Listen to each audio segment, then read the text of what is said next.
اعوذ باللہ من الشیطان الرجیم بسم اللہ الرحمن الرحیم۔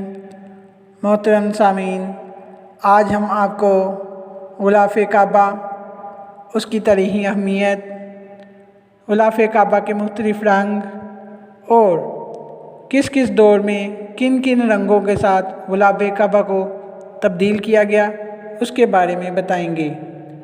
امید ہے آپ کو ہماری یہ ویڈیو پسند آئے گی۔ ہماری اچھی اور معیاری ویڈیوز کے لیے ہمارے اس چینل کو سبسکرائب کیجیے۔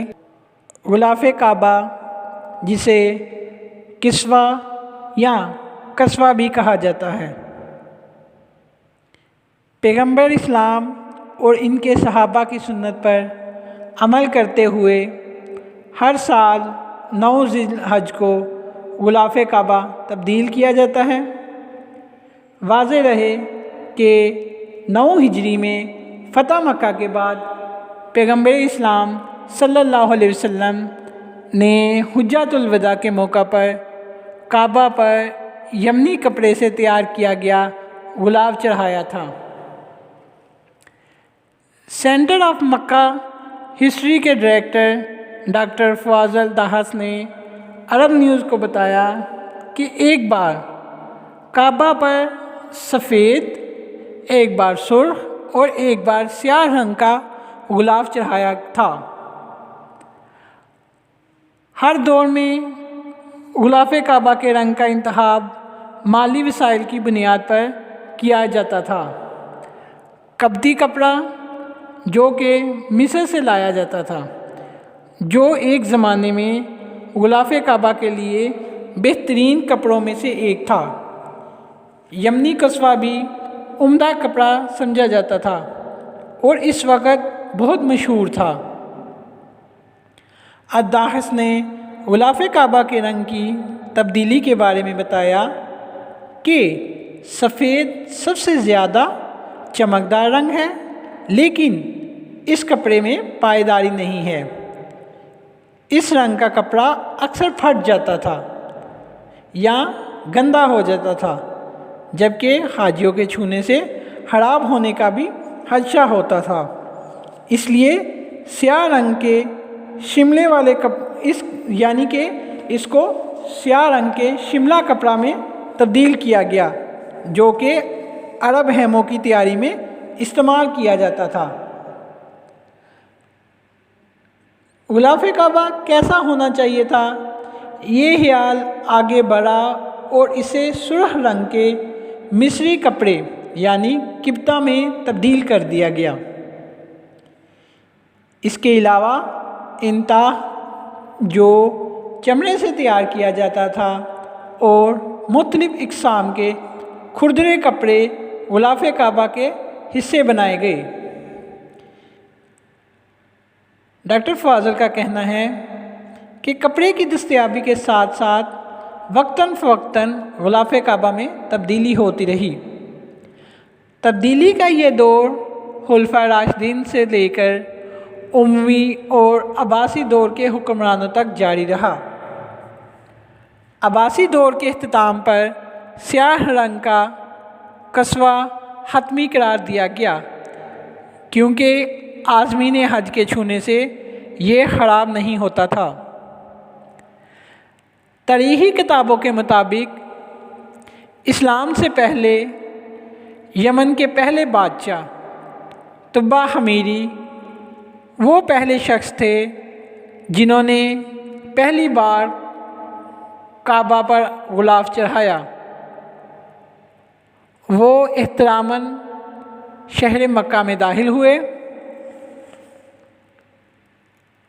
اور کعبۃ اللہ پر غلاف چڑھایا۔ طریحۂ کعبہ پر مہارت رکھنے والوں کا کہنا ہے کہ طبع حمیری نے کعبہ پر جو کپڑا چڑھایا وہ موٹا کپڑا تھا، اسے کشف کہا جاتا ہے۔ بعد میں اس کی جگہ معفر نے لی، جو یمن کے قدیم شہر سے موسوم ہے۔ یہاں معفر تیار کیا جاتا تھا۔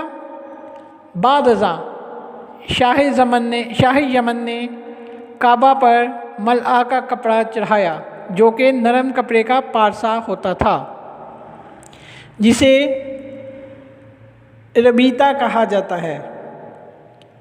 اس کے بعد انہوں نے کعبہ پر سرخ ڈاریوں والے یمنی کپڑے وسائل کا غلاف ڈالا۔ یہاں ایک بات بتاتا چلوں، اسلام سے قبل لوگ خانہ کعبہ پر غلاف چڑھانا اپنا مذہبی فریضہ اور بڑے اعزاز کی بات سمجھتے تھے۔ سعودی عرب کے بادشاہ شاہ عبدالعزیز نے قصوہ کی تیاری کے لیے مسجد حرام کے قریب علاقے الجیاد میں نجی عمارت قائم کرنے کی ہدایت کی۔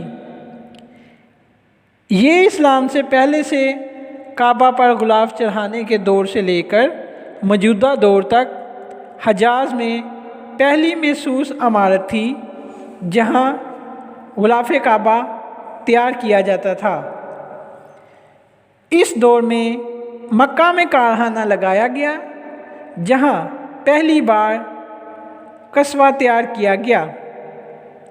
اس کے بعد اس کی تیاری کا کام ام الجود کے علاقے منتقل کیا گیا۔ نئی جگہ پر کپڑا تیار کرنے کے جدید مشینری لگائی گئی اور ایسا غلاف کعبہ تیار کیا گیا جو پہلے کبھی نہیں بنایا گیا تھا۔ شاہ سلمان کے حکم پر کعبہ قصوہ فیکٹری کا نام تبدیل کر کے کعبہ قصوہ شاہ عبدالعزیز کمپلیکس رکھ دیا گیا۔ یہاں غلاف کعبہ کو مختلف مراحل میں تیار کیا جاتا ہے۔